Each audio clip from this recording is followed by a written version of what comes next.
오늘 우리에게 주신 하나님 말씀 신약 성경 마태복음 28장 1절에서 10절을 일어나서 받들겠습니다. 제가 한 절 읽고 여러분 한 절 읽겠습니다. 안식일이 다 지나고 안식 후 첫날이 되려는 새벽에 막달라 마리아와 다른 마리아가 무덤을 보려고 갔더니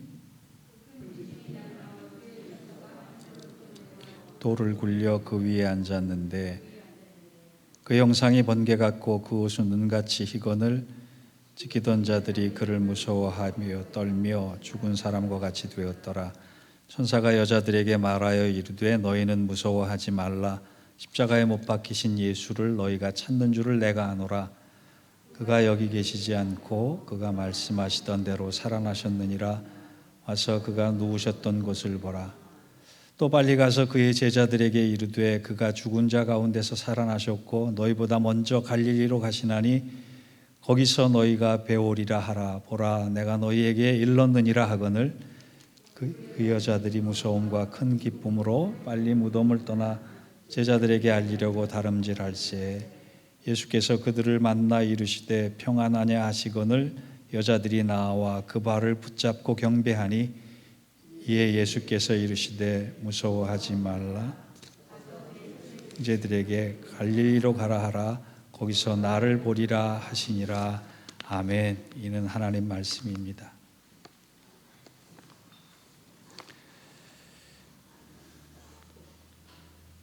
우리는 계속해서 부활절 이후에 부활하신 예수님의 행적을 따르면서 말씀을 살펴보고 있습니다. 오늘도 그 말씀의 연속선상에서 함께 은혜 받기를 원합니다. 어떤 집에 아빠와 엄마와 6살 배기 어린아이가 여행을 떠나게 됐습니다. 차를 타고 여행을 떠나는데 갑자기 6살짜리 아이가 궁금한 것이 생겼어요. 내가 타고 가는 이 자동차가 어떻게 움직이지 싶어가지고 아빠한테 질문을 했습니다. 아빠, 자동차 바퀴는 어떻게 굴러가는 거야? 그랬더니 아빠가 아주 자세하게 설명을 해줍니다. 가스를 넣고 나면 연료가 연소돼서 발생하는 열 에너지가 기계 에너지로 전달이 되고, 그리고 기계 에너지가 전달을 받아서 동력을 얻은 다음에 클러치, 변속기, 추진기, 차동기, 엑셀기, 차륜으로 순서로 연결돼서 자동차가 굴러가는 거야.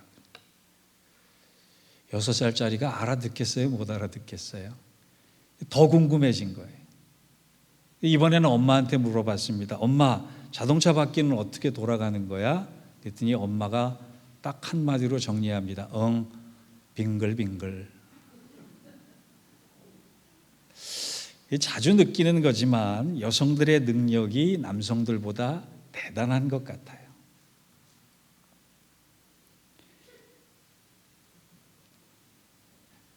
거 봐요. 세라 집사님이 제일 반응이 좋잖아요. 부활하신 주님을 처음 만난 사람들도 성경의 증언에 의하면 남자 제자들이 아니라 여자들이었습니다. 1절을 비롯한 다른 복음서의 증언을 잘 살펴보면 예수님께서 부활하신 날 이른 새벽에 예수님의 시신에 향유를 바르기 위해서 용기 있는 몇 사람의 여인들이 무덤을 향했습니다. 성경은 그 여인들의 이름을 4명으로 압축을 합니다. 첫째, 막달라 마리아, 7 귀신이 들렸다가 고침받은 여인입니다. 둘째, 야고보의 어머니 마리아, 예수님의 숙부, 지난 주간에 살펴봤던 글로바의 아내입니다. 셋째, 살로메라고 하는 여인인데 예수님의 제자인 야고보와 요한의 어머니이자 예수님의 육신의 이모입니다. 넷째로 누가복음 24장 10절을 보면 헤롯 안디바의 집안의 청지기인 구사의 아내 요한나라는 여인입니다. 복음서마다 무명으로 기록하기를 했고 또 2사람 또는 1사람으로 기록했지만 사복음서를 공통적으로 다 연관지어서 보면 예수님의 무덤을 찾은 사람 여인들은 이 4명이에요. 그런데 제가 말씀드리려고 하는 것은 여인들이 용감하게 예수님의 무덤을 찾았다가 아니라 예수님이 여인들에게 나타나셔서 하신 말씀이 초점이 되어야 된다는 거예요. 그때 예수님께서 여인들을 향해 하신 말씀은 다른 말씀이 아니라 제자들을 향해 가서 전하라. 내가 갈릴리에 먼저 가 있을 테니 나를 만나려거든 갈릴리로 찾아오라. 10절이 이를 증거합니다. 이에 예수께서 이르시되 무서워하지 말라. 가서 내 형제들에게 갈릴리로 가라 하라. 거기서 나를 보리라 하시니라. 왜 부활하신 주님께서는 사랑하는 제자들을 다른 곳으로 부르시지 않고 하필 갈릴리로 부르셨을까라고 하는 것에 우리가 말씀에 초점을 맞추고 들어야 합니다. 효과적인 사역을 위해서라면, 예수님의 능력이 극대화하게 되게 빨리 전해지기 위해서라면, 부활의 소식이 좀 더 많은 사람에게 접해지기 위해서라면 로마나 예루살렘이나 아테네 같은 대도시, 화려한 곳, 능력 있는 사람들이 사는 곳, 권력 있는 사람들이 사는 곳이 더 효과적이셨을 텐데, 굳이 주님께서는 빈민촌이자 천대받은 땅, 멸시의 대상들이 많이 살아가고 있는 갈릴리로 제자들을 다시 만나기 위해서 부르셨을까? 제가 예를 들어 선교여행을 한 반년 정도 갔다 와서 공항에 도착하는 날 꼭 보고 싶은 사람들에게 전화를 해서 어디로 나오시면 저를 볼 수 있습니다. 그럴 때 아무 데나 나오라 그러지 않는 거예요. 의미 있는 장소, 뭔가 뜻이 있는 장소, 뭔가 깊이 있는 만남이 있는 장소. 예수님이 그러신 겁니다. 그래서 갈릴리로 부르신 거예요. 주님께서 갈릴리로 제자들을 부르신 이유는 세 가지로 요약될 수 있습니다. 그 첫 번째는 갈릴리는 제자들이 첫 믿음을 가진 땅이기 때문에 그래요. 예루살렘은 예수님에게도 기독교에게도 아주 중요한 장소입니다. 예수님 사역의 막바지에 모든 사건들이 예루살렘을 중심으로 일어났습니다. 예수님이 탄생하신 곳도 예루살렘 주변이고, 예수님이 십자가에 못 박혀 돌아가신 곳도, 부활하신 곳도 예루살렘이에요. 교회의 탄생을 알리는 오순절 사건이 일어난 곳도 예루살렘 안에 있습니다. 그런데 예수님은 그 사역의 연장선상에서 죽으시고 부활하셨던 그 장소에서 부르시지 않고 갈릴리로 부르셨단 말이에요. 갈릴리가 어떤 곳이길래 그런가? 여러분, 갈릴리는 예수님께서 제자들을 호숫가 주변에서 처음 만나고 부르셨던 곳입니다. 내가 너희를 사람 낚는 어부가 되게 하리라. 나를 따르는 제자가 되어서 너희 모두를 하나님의 백성, 하나님 나라의 백성으로 살아가게 하겠노라. 그 말씀과 만남이 이루어진 것이 갈릴리입니다. 가난한 어부였고 무식한 어부였고 희망 없는 삶을 무력하게 살아갔던 제자들이 주님을 처음 만난 현장,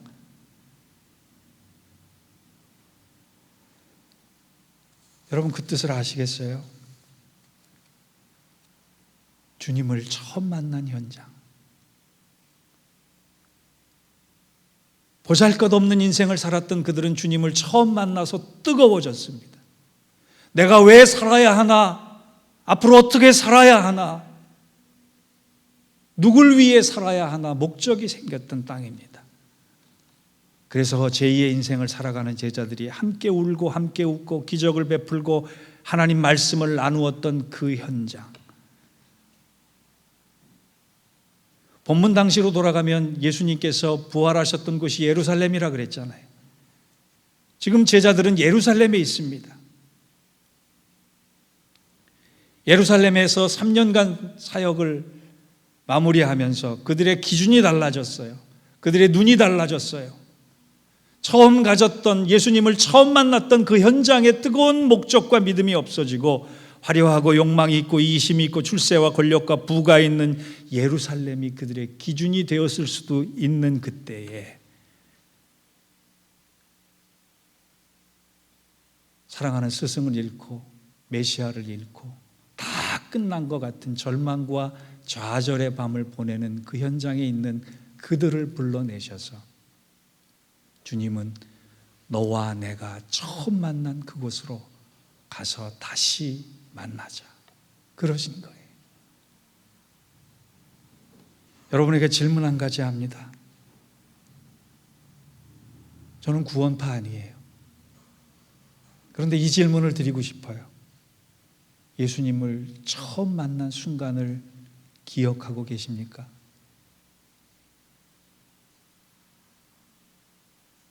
내가 예수님을 처음 만난 그 때를 기억하고 계시냐 말이에요.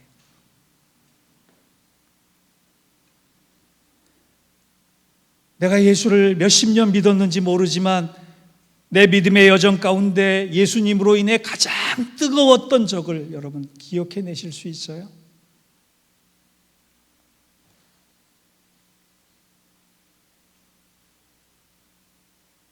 그날로 한번 여러분의 마음을 돌려보세요. 내가 예수 믿기를 작정하고 결단한 날, 그 시간과 그 장소와 그 마음으로 한번 돌아가 보세요.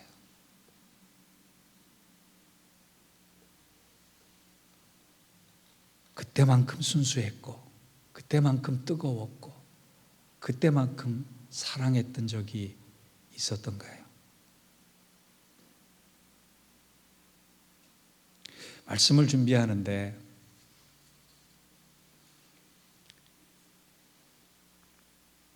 한 장소가 떠올랐습니다. 저희 어머님 권사님께서 두 아들 중에 한 아들이라도 목사가 되기를 소망하면서 일찍 서원을 하셨어요. 근데 두 아들 다 목사가 되기가 싫었습니다. 저는 고3 때 제 안에 꿈틀대는 꿈이 뭐였냐면 대한민국 최고의 기자가 되리라.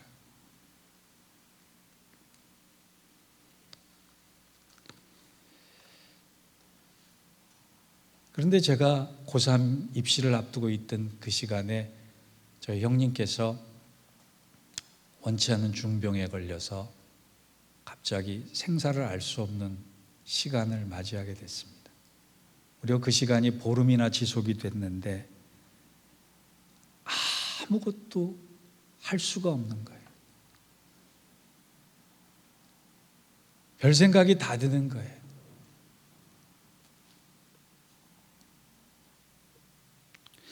그때 형님을 병실에 눕혀놓고 제가 서울대학병원 잔디밭에서 무릎을 꿇고 2시간 기도드렸습니다.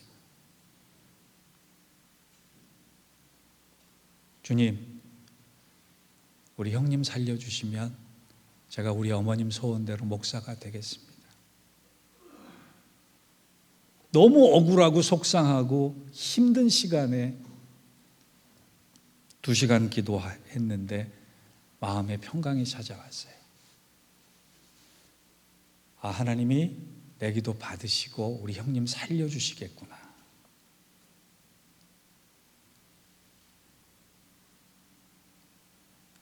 그런데 그 기도했던 서울대 병원 잔디밭이 떠올랐습니다. 그러면서 주님께서 이렇게 말씀하시는 것 같아요. 너가 그날 그 현장, 그 믿음, 그 기도, 그 소원으로 돌아가기를 원한다. 목회 30년 하면서 그날을 잊고 있었던 거예요, 제가. 형님 살아나니까 제가 그 열정을 잃어버린 거예요. 그 뜨거움을, 그 순수함을 잃어버린 거예요. 제가 마음속에 다짐을 하고 오늘 말씀을 전합니다. 내가 그때 형님 살려주시면 앞으로 나의 인생 어떻게 되든 간에 주님의 뜻대로 살겠습니다. 목사로서 살겠습니다. 하나님 나라를 위해 살겠습니다. 그거 잊어버리는 순간 나는 아무 인생이 아니겠구나 싶었습니다. 여러분도 주님을 처음 만난 날 있지 않으십니까? 내가 믿기로 작정한 날 있지 않으십니까?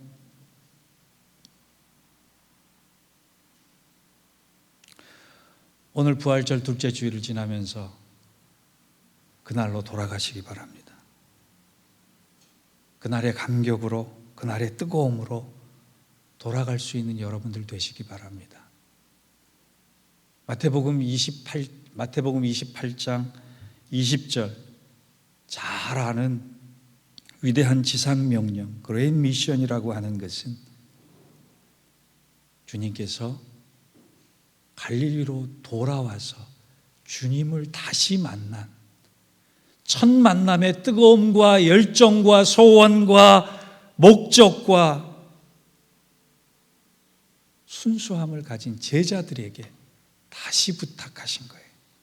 제가 그 말씀을 읽어드리겠습니다. 마태복음 28장 16절에서 20절입니다. 좀 비춰주세요. 11 제자가 갈릴리에 가서 예수께서 지시하신 산에 이르러 예수를 배웁고 경배하나 아직도 의심하는 사람들이 있더라. 예수께서 나와 말씀하여 이르시되 하늘과 땅의 모든 권세를 내게 주셨으니 그러므로 너희는 가서 모든 민족을 제자로 삼아 아버지와 아들과 성령의 이름으로 세례를 베풀고 내가 너희에게 분부한 모든 것을 가르쳐 지키게 하라. 볼지어다 내가 세상 끝날까지 너희와 항상 함께 있으리라. 이 말씀은 주님을 처음 만난 그날로 돌아간 제자들에게 주신 말씀이에요. 이 위대한 사명을 주신 지상명령이 바로 우리의 말씀이 되기 위해선 오늘 우리가 다시금 주님 만난 첫날로 돌아가야 한다는 것입니다. 그것이 갈릴리로 부르신 뜻입니다. 두 번째 갈릴리는 제자들이 주님과 가슴 뜨거운 첫사랑을 경험했던 땅입니다. 여러분 모두 고향이 있으시지요? 향토 시인이라고 별명을 얻은 시인 김준태 씨를 저는 참 좋아하는데 이 김준태 씨의 고향이라는 시에 이런 내용이 나옵니다. 고향에선 눈 감고 뛰어도 자빠지거나 넘어질 때에도 흙과 풀이 나를 안아준다.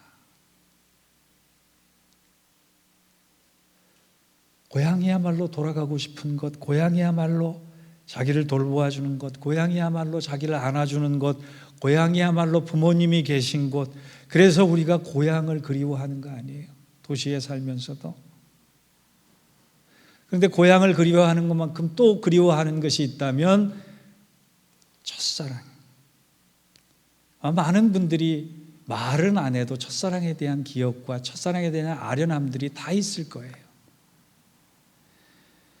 그런데 저는 첫사랑에 대해서 별로 좋은 감정이 없습니다. 환상이 없습니다. 오히려 안 좋은 기억이 있습니다. 왜냐하면 저는 서울이 고향이라 고향이 서울이라 고향에 대한 추억도 없는 반면에 아내를 만나기 전까지는 첫사랑도 없었습니다. 그런데 제가 첫사랑에 대한 기억이 안 좋은 이유는 군대 갔을 때였습니다. 제가 이등병으로 입대한 부대에서 선임을 만났는데 그 선임 이름이 40년이 지난 지금도 잊혀지지가 않아요. 여러분도 아마 처음 보시는 이름일 거예요. 이름이 뭐냐면 맹수예요. 맹수. 굳이 성을 밝히면 인터넷으로 설교를 들으시는 분들에게 추적이 될까 봐 제가 성이 정이니까 제 이름이 정맹수라는 거예요. 어떻게 그런 이름이 지어질 수 있지? 좀 의구심이 들었는데 하여간 그는 이름만큼이나 무서웠던 사람이었습니다. 제가 복무했던 시절에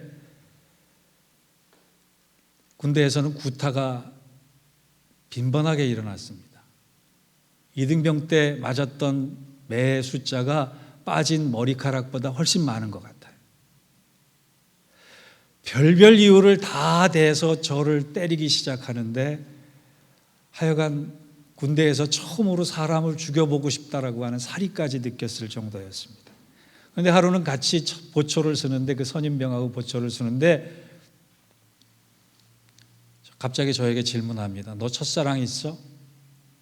군대에서 보초를 쓰면 지루하기 때문에 이 사랑 얘기, 여자 얘기, 여자친구 얘기를 많이 듣고 싶어 하는데 아마 그런 의도였던 것 같습니다. 너 첫사랑 있어? 제가 없습니다 그랬더니 갑자기 병신 같은 게 멀쩡하게 생겨서 첫사랑도 못 해봤다고 때리기 시작하는데 정신없이 맞았습니다. 지금 군대야 그러진 않겠지만 그때 군대는 왜 이렇게 미개했는지 모르겠어요. 그래서 저는 첫사랑 그러면 매맞을 것밖에 생각이 안 들어서 첫사랑에 대한 환상이 별로 없고 추억이 별로 없습니다. 그런데 보통 사람들이 얘기합니다. 첫사랑만큼 가슴 설레이는 추억이 없다. 첫사랑만큼 강렬한 것이 없다. 첫사랑만큼 희생한 적이 없다. 첫사랑만큼 아픈 것이 없다. 첫사랑만큼 나를 성숙시킨 것이 없다. 오늘 집에 가시면서 첫사랑에 대한 얘기는 서로 하지 마세요. 첫사랑만큼 때묻지 않고 순수하고 아름다운 것은 없다. 이런 얘기들 보통 해요. 그런데 이 첫사랑의 감정이 주님과의 만남에서도 적용이 됩니다.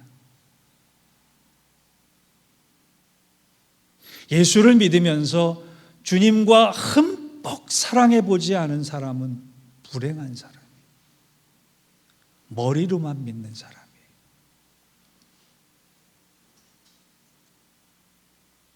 예수님을 사랑하고 예수님과 첫사랑에 빠진 사람은 십자가만 봐도 눈물이 나요. 예배당에 들어와서 예배드리기 위해서 앉는 순간 성령께서 그 첫사랑의 힘으로 나를 따뜻하게 보호하고 안위해 주시는 그 사랑에 녹아서 세상이 알 수도 없고 줄 수도 없고 빼앗을 수도 없는 그 평강 가운데 감격하고 감사하는 경험을 하게 되는 거예요. 여러분 세례 언제 받으셨습니까? 세례는 내가 주님을 사랑한다는 고백이에요. 여러분 장로직분, 권사직분, 집사직분, 안수집사직분 받으셨을 때, 피택되었을 때 주님이 나를 사랑하시는구나. 나도 목숨 다해 사랑해야지 라는 결단하지 않으셨습니까? 그런데 전대미문의 코로나 상황을 겪으면서 우리의 그 첫사랑이 점점 더 희미해져 가고 빛바래져 가고 변해져 가고 있지 않는지 돌아봐야 합니다. 주님의 이름을 불러도 내 마음에 감동이 일어나지 않고 십자가를 바라봐도 아무런 느낌이 없고 기도하려고 해도 강팍한 심령 때문에 바쁜 일만 계산되는 예배의 감격이 사라지고 김 빠진 사이다처럼 우리의 믿음과 첫사랑이 그렇게 되고 있지는 않나. 주님이 오늘 돌아보라 말씀하시는 거예요. 요한복음 21장을 가면 부활의 주님이 베드로에게 귀한 사명을 맡기면서 제일 먼저 확인한 것이 사랑입니다. 첫사랑입니다. 내가 나를 사랑하느냐. 이 말을 조금 의미 있게 해석하면 너가 여전히 첫사랑으로 나를 대하고 있느냐.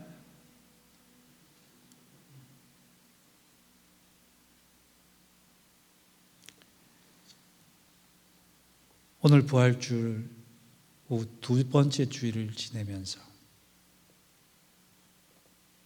주님과의 첫사랑으로 돌아가야겠다.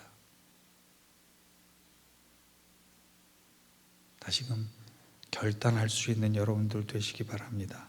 사도행전 13장 22절에 하나님이 다윗을 향해서 이는 내 마음에 합한 자라 말씀하셨어요.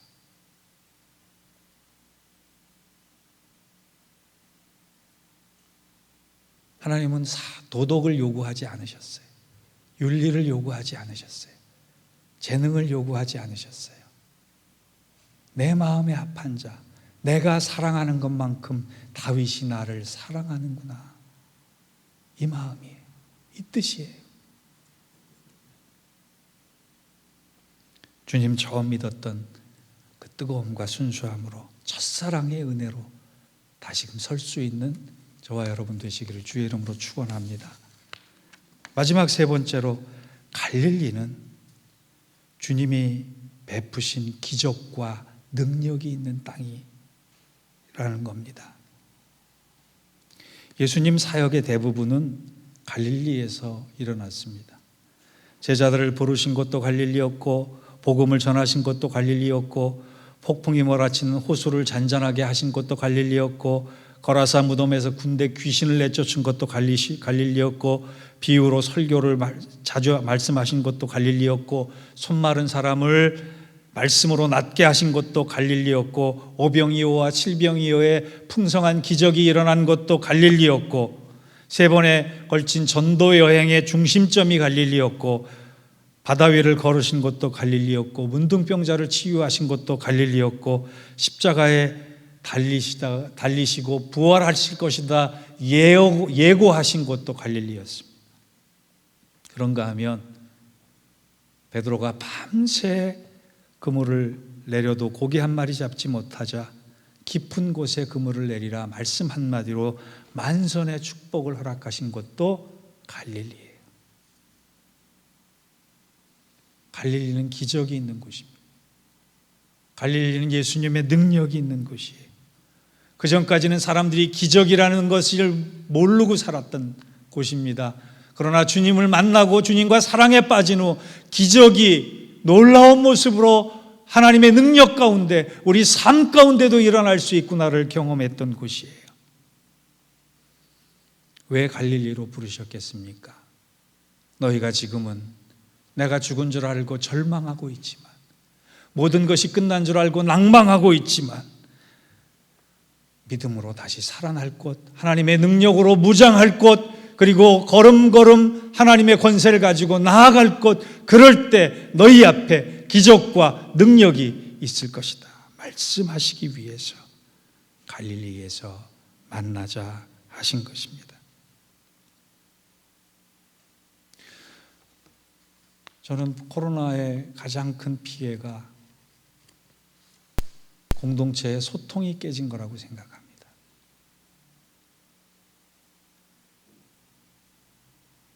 그래서 여러분의 상황을 제가 다 알 수 없어요. 여러분도 말씀하지 않으세요. 목사님도 힘드실 텐데.